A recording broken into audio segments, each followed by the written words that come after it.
Magandang umaga po, Professor, ma'am. Good morning.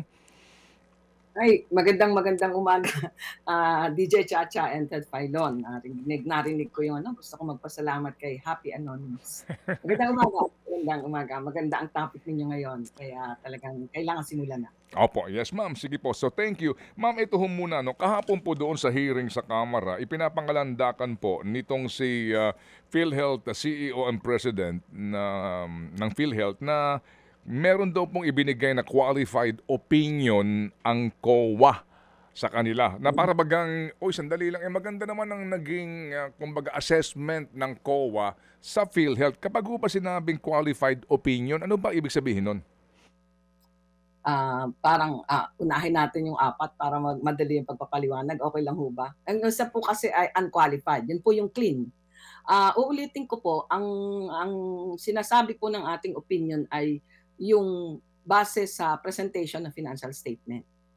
Para humapaglalim natin, parang ibig sabihin, pag sinabi ng ang financial statement, ang cash mo ay 100 million, ito ay nasa bangko, ibig sabihin pinapatunayan ng management na yung 100 million pag-aari nila, ito ay nasa bangko, nag-i-exist. Ano? Now, pag nag-i-issue ng audit opinion ng auditor, tinitingnan niya yung application ng tinatawag nating accounting policies. Tama ba yung pag-set up ng estimate? Tama ba yung valuation? Tama ba yung mga assertions? Ano? In other words, ito yung presentation ng FS. At most, isinasama yung konting ng internal control. Pero hindi ibig sabihin, hindi tinitingnan dito kung paano ginamit yung pera. Okay? So pwedeng merong unqualified na sinasabing free from material misstatement, pero may irregularities. Pwede 'yon. Kasi nga hindi usapan ko ano. Pag sinabi nating qualified, parang sinasabi mo na merong mga exception eh. Kaya hindi ko masabing free from material misstatement. At naka-enumerate yung mga basis ng tinatawag nating qualification. Ano? Kumbaga parang sinabi natin, Ted, na teka, mga users ng financial statement, hindi ko masabing ito ay free from misstatement dahil sa mga susunod. Unreliable, cannot be accounted for, tagalugin natin at ilagay natin sa usapang pang ordinaryo. Kumbaga ay parang sinasabi mo, teka, paano ko naman mapatunayan na ito nga ay mukhang walang misstatement? Parang hindi ko naman yata masiguro na tama ang balanse ninyo. Yun, ang sinasabi. Ano? At pangalawa, sinasabi na parang incomplete ang records. Ano? So, wala akong basis para magsabi na free from material misstatement. Dahil nga, nakita natin na inadequate at meron din silang sinabi na inconsistent yung application. Iba yung ginamit mong application ng valuation ng isang taon ngayon. Yun po. Pero hindi ito nagpapahayag ng anything about financial health condition. Wala po Ayun, yun. opo. Yung nga po ang gusto ho natin pong sana nga po ang mga kongresista po natin aralin itong COA report para ho maliban sa sinasabi, meron din po silang kaalaman doon sa katotohanan ng mga sinasabi. So ito ho tayo. Ito pong part 2 ng observation and recommendations. Babasahin ko lang po, Professor Mama, para lang yung pauna lang pong mga salita kasi napaka-komplikado. Opo. Nakalagay dito, financial insurance contract liabilities. ICL. Napaliwanag ko po na ito kung ano ibig sabihin niya. Ito sinasabi, the faithful representation in the financial statements of provision for insurance contract liabilities amounting to 1.150 trillion and 266.873 billion for the calendar years 2023 and 2022 respectively cannot be ascertained due to the following factors. In Filipino, hindi ito matukoy dahil sa mga sumusunod na mga kadahilanan. Ma'am, doon po kayo magsimula. Ano ho ibig sabihin nito, ma'am? Pag sinabi po nating hindi matukoy, ibig sabihin po ay posibleng mas malaki pa. Oo, kasi ang naipaliwanag na yung ICL, parang kumbaga, 'di ba ito ay health insurance, bawat bawat premium na binabayaran sa iyo, syempre parang pumapasok ka sa kontrata na ito yung benepisyong ibibigay ko sa iyo, pero itong benepisyong ito hindi natin ma-estimate kung magkano until after gamitin mo, magkasakit ka halimbawa, po. Ngayon, para po ma-estimate yung tinatawag nating insurance contract liability, kasi parang sinasabi pa natin, Ted and Chacha, parang sinasabi natin, papaano kung halimbawa in the next 2 years ay magkaroon ng another pandemic? Di kailangan i-recognize na natin yung posible nating yung ating future liabilities, ano? 'Pag sinabi nating hindi natin matukoy, parang hindi tayo sigurado, hindi naman sa hindi tayo sigurado, hindi natin ma-establish na eto na yon. Critical ito kasi ito ay ibinabawas sa ating equity, 'di ba? At ito ay ito ang subject, ito yung iniikutan ng ating reserve fund, 'di ba? So, bakit hindi siya matukoy? O ayun, posible kasi na unang-una, nakita naman natin yung findings sa mga nakaraang ano-ano. May problema rin sila doon sa kanilang membership data. Di ba, Ted, halimbawa, i-compute mo yung magkano kaya ang aking future liability. Kailangan, alam mo, reliable ba yung membership data mo? Ano? Hindi lang yun. Reliable ba? Na-capture mo na ba kung ilan ang members mo? Pangalawa, na-capture mo na ba yung claims na nakapresent sa iyo? Syempre, kung halimbawa yung ibang claims ay nasa ibang region, nasa ibang probinsya, sabi nila nagkakaproblema din sila sa kanilang sistema, sa kanilang IT. Kung ito'y na-capture ng tama at na-capture on time, wala tayong problema. Pero kung halimbawa hindi, malaking bagay yan. Maaapektuhan yung ating pag-estimate ng liability natin. Pangatlo, halimbawa sinasabi natin, alin dito sa mga benefit na ito yung naka-file na, pero hindi pa natin nababayaran. Pag binasa natin yung mga findings ng auditor, lalong-lalo na yung basis for the issuance of the qualification, ay talagang matindi yung nagre-raise siya ng doubt. Ayan, kumbaga parang naging mabait ang ating auditor. Kumbaga parang sabi lang niya ay, parang medyo pwedeng magkaroon ng pagdududa kung tama ba yan. Kasi ang pinag-uusapan dito, kailangan more or less yung estimate mo, tama ang valuation, tama yung ating assessment, ng estimate natin, dahil kung hindi tama ang data na pagbabasehan yan, incomplete ang records, hindi rin yung may problema ka sa iyong IT system, mali yung ICL mo. Mali yung iyong kumbaga projection. Hindi naman natin sinasabing mali. Ang sinasabi lang ay hindi matukoy. Sa usapang madali. Sa usapang sige ma'am, let me help you ma'am sa atin lamang mumunting kaalaman dito po sa pag-aaral nitong isyong ito. 4 kasi sinasabing ang dahilan kung bakit daw po hindi nila ma-assert, hindi nila masiguro yung pong sinasabi nga na contract liabilities, insurance contract liabilities po ng PhilHealth tama ba? Kasi 4 itong dahilan. Pwede ba sabihin natin ma'am, yung una, dahil hindi maipakita na yung completeness at accuracy ng claims and premium data, isang dahilan na gumagawa ng alinlangan kung ang mga ito'y maaasahan o kapanipaniwala. Is that accurate? Tama po yun. Okay. Yun na nga po yung sinasabi natin kanina na kung yung members data mo hindi reliable. Opo. Yung pangalawa, yung letter B ho dito. Pangalawa, tama ho ba ito? Kasi ho, ang English komplikado. Pangalawa, ang pagsusuri ng 2023 Actuarial Valuation Report na dapat ay susukat kung sapat ang ICL at nakitaan ng inconsistencies and irregularities that affects its reliability and validity as to third parties. Tama po ba yon? Lumalabas po ng ganon? Tama po yon. Yung actuarial kasi, Ted and DJ Chacha, medyo linya ito ng mga eksperto. Talagang may expertise yan, yung nag-aaral, kahit ako hindi ko masyadong pero pinag-aaralan ng auditor kung tama ba yung mga assumptions nung gumawa ng actuarial costing. Yung pagkasabi mo, wag nating masyadong gawing technical, tama po. Yung members din, tama po yun. Yung actuarial valuation kasi lumalabas po dito talaga yung pong kalusugan ng pananalapi ng korporasyon, di ba? Oo. Okay. At saka dugtong-dugtong ito, Ted, di ba? Paano matama yung actuarial mo, yung members data mo? Okay. Hindi.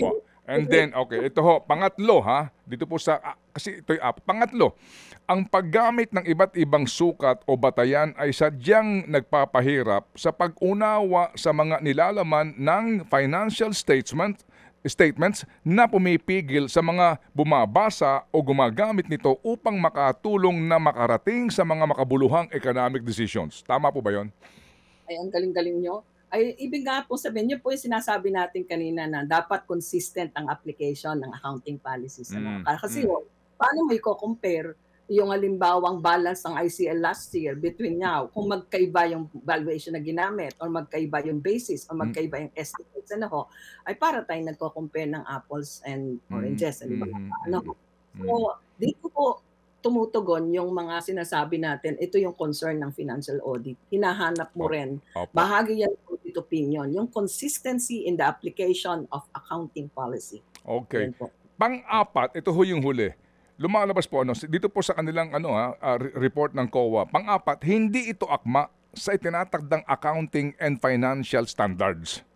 Ay, oho. Ito naman po ay standards. Ito ho ay, kasi ho bilang audit napaka-precise ano ho nito, practice ano, meron tayong international standards na para bang pinag-uusapan na, okay, dahil ang financial statement ay ito yung parang language of Hmm, business. mm, Pero kung ito ay financial statement ng gobyerno, ito yung tool of accountability, ano, parang mm. ganyan. So kailangan, meron tayong standards na sinusunod.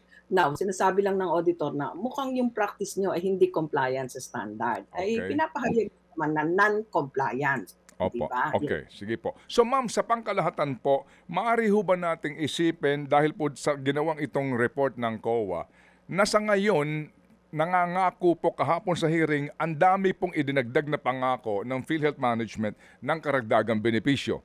At maging ano po, sinasabi nila na hindi, meron kaming sapat na pera para sa aming operasyon at yung pong aming obligasyon sa insurance contract liabilities. Puwede ba isipin natin na napakahirap sa PhilHealth ngayon na mangako ng karagdagan pagpapalawak ng benepisyo at maging dito po sa ICL, gayong hindi pa nga malinaw talaga ang totoo nilang financial viability o standing? Okay, ito yung ating, parang hamon ano. Kumbaga, bago kayo mangako ng mga benepisyo et cetera, ayusin niyo muna yung records ninyo para masabi nating katiwa-tiwala, 'di ba? At kumpleto. Kasi nga mahirap mangako ng gano'n ano. Plus, itong pangako nila, ito yung ang punto na gusto nating ano. Buti kapag DJ Chacha nagbabasa kayo ng audit report. Nagugulat ako, ang kilos ng Kongreso, ang kilos ng Presidente, ang kilos ng Senado, inconsistent dun sa finding ng audit report. Samantalang, binibigyan lahat yan ng kopya ng audit report, di ba? Alam mo po kung bakit, pwede ho bang aking Mm. idugtong na? Yes ma'am, yes Oo. ma'am. Mm. Sabi po dito sa ano, lagi nila sinasabi may excess funds, kaya pwede, ano. Pero Mm. ito po yun, based on Section 11 ng RA 11223 ng Universal Health, yung accumulated reserve na tinatawag shall be used in the following order. Ano ho? Una, establishment of the reserve fund equivalent to the actuarial estimate of 2-year projected program. Ang ibig sabihin, i-estimate mo muna kung magkano yung pananagutan mo in 2 years. Ano? Increase in program benefits and decrease in contribution. Take note ha, pagkatapos mong mapaghandaan ang iyong posibleng panagutan sa 2 taon, iisipin mo, increase ang program benefit at decrease ang contribution. Pangatlo, saka pa lang mag-i-invest. Ngayon, ang ginawa ng PhilHealth, ininvest na muna nila. Kung kaya nga, napakahalaga nung audit report ng COA, especially yung audit na yung table sa 15.9 na audit finding, especially ang table 57. Kasi dito pinapakita, sabi natin ang reserve fund, kailangan may anticipation ka. Kaya niyang sagutan ang iyong pangangailangan in the next 2 years. Sabi po dito, based on actuarial fund, reserve, valuation report. Noong 2022, ang projected reserve mo ay 275.79 billion. Ang reserve limit mo ay 432.44. So, ibig sabihin, meron ka na kaagad deficit ng 156.65, di ba? Mm. Noong 2023 naman, 332.76 billion, ang reserve fund naman na requirement mo ay 500.64. So, meron ka ng deficit ng 167.88. Ngayon, bakit nga may deficit? Kasi nga, inuna mo munang i-invest di ba? Paano mo ngayon sasabihin na mayroon kang excess fund? Ay, tingnan natin ang actual. Kasi baka sabihin, ano po yan, Sa actual, pag pinag-usapan natin yung actual, kasi ang nabanggit ko kanina, yung projected reserve, 2022, 271.25 ang actual reserve fund. Ang reserve limit na dapat nating sundin ayon sa batas ay 470.59. Noong 2023, ito ay 463.68. Ang reserve fund ay 560.55, kaya meron ka ng deficit na 96.87. Ngayon, baka sabihin ay nakalipas na yan. Tiningnan ko po yung March financial statement nila. Kaya nga nalulungkot ako, hindi nila binabasa yung report ng COA at mukhang hindi naiintindihan ng financial statement. O baka talagang matigas lang ang ulo. Okay. Yung balance nila as of March, 1.252 ang trillion ang ating ICL, ano? Ang reserve fund nila ay 488 billion. In other words, deficit ka na. So ito po yung tanong natin. Malinaw po sa batas. Ang sabi sa batas ay, ikaw ay may accumulated reserve. Meron kang kinita. Pinasok mo sa reserve fund mo. Dahil health insurance ka, kailangan meron ka lagi naka-standby. Di ba? Nagpapaaral anak, meron ka nakasubing pang tuition. At saka pagpapakasakit. Di ba? Ano mo, meron kang equivalent na 2-year requirement. Hindi mo pa nga natutupad. Hindi mo pa naaabot. Yung tinatawag nating reserve para sa 2-year requirement. Paano ngayon, Ted, kung biglang magka-COVID na naman? Anong mangyayari? Deficit ka na. Kaya ang tanong, nasaan na sinasabi nyo? Pangatlo, kung sinasabi nyo ang may excess fund, remember, kung may excess fund, ano ang prioritization accordance with the law? I-expand muna natin ang benefit. Pangalawa, babaan natin ng contribution. Saka pala ang tayo pwedeng mag-invest. Ito nga ang ginawa nga natin, hindi pa natin nasasapat yung nag-invest na tayo, di ba? Tapos, binawi naman. Diba? Opo, sige po. So, Ma'am Heidi, ano ang implikasyon niyang binabanggit niyong lumalabas nga dito, deficit ka pa, tapos nakapagbawas na po sila ng yung unang tranche ay 20 billion, second tranche 10 billion and then 30 billion. Pinahinto lang po ng Supreme Court yung 29 billion. Pero maliban diyan, ngayon wala na po silang subsidiya na sa syntax na ang estimate nga po ng iba ay baka 70 billion. Ano pong implikasyon niyan sa financial health ng PhilHealth? Ito po, magandang tanong mo. Ang galing-galing niyo talaga magtanong. Unang-una ho, pakita lang natin sa bayan na nandito rin sa audit report ito at sana binasa ng ng board ng PhilHealth, binasa sana nila pati ng Kongreso at ng Presidente.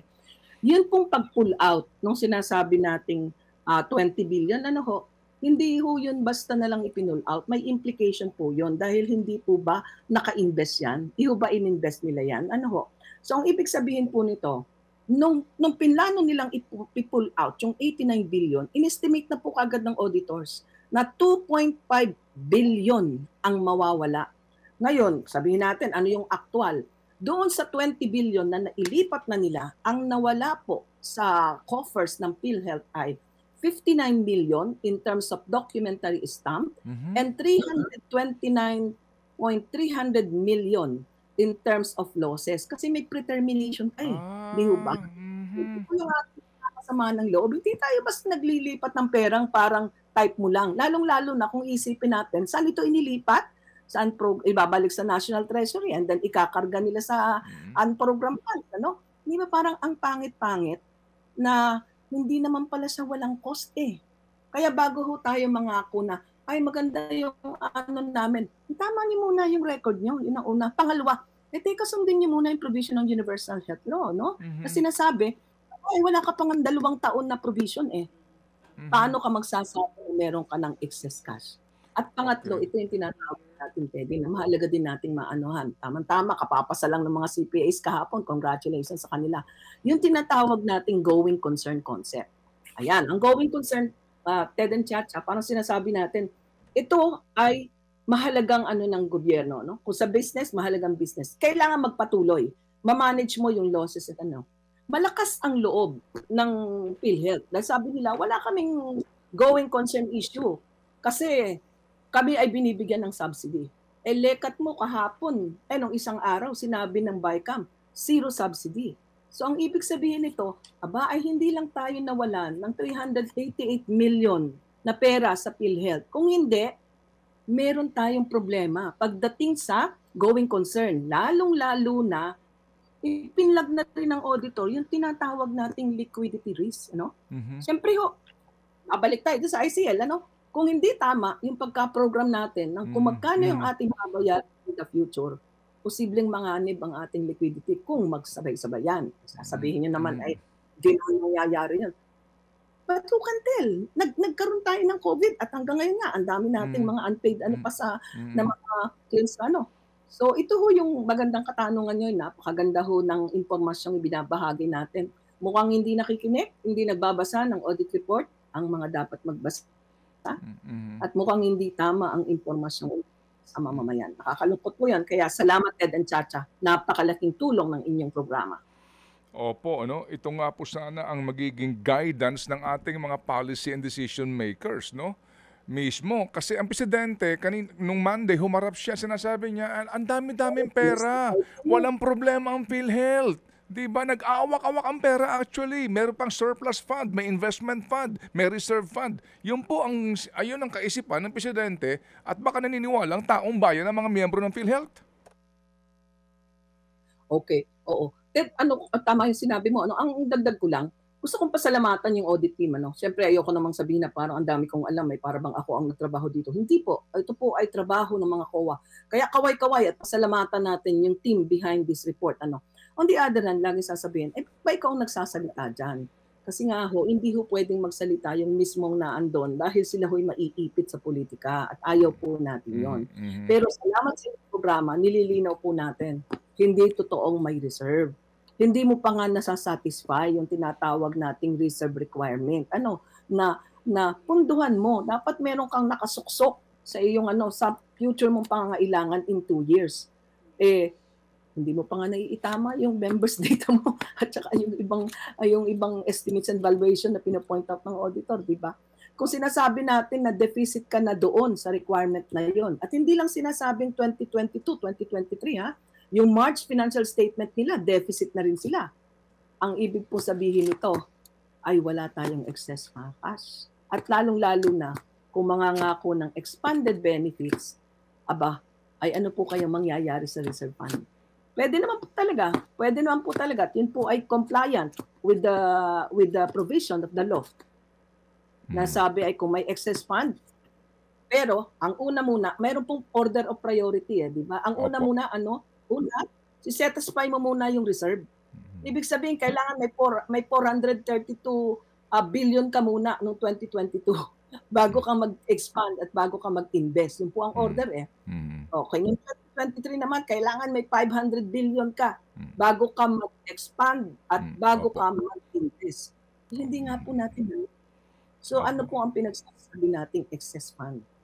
Or excess cash ang sinasabi ko. Well said. Sige ma'am, ay nako, sana nga po mahaba pang ating oras kasi meron pa tayo sa pangkakausaping ekonomista this morning. So pero Ma'am Heidi, we appreciate po ang inyo pong muli pagbibigay po ng inyo pong informasyon at kaalaman sa napaka-importanteng isyong pambayan. Ma'am, mabuhay ka. Mabuhay ka. Salamat na marami. Hindi po ma'am. Maraming salamat. Ako yung nagpapasalamat. Kasama ko yung Sambayang Pilipino na nagpapasalamat kay DJ Chacha, sa iyo Ted Filon at sa iyong programa.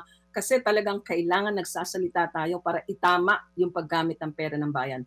Maraming salamat. Magandang umaga sa inyong mga tagasunod and salamat kay Happy Anonymous. Thank you. Salamat! Yan! Former COA Commissioner Heidi Mendoza.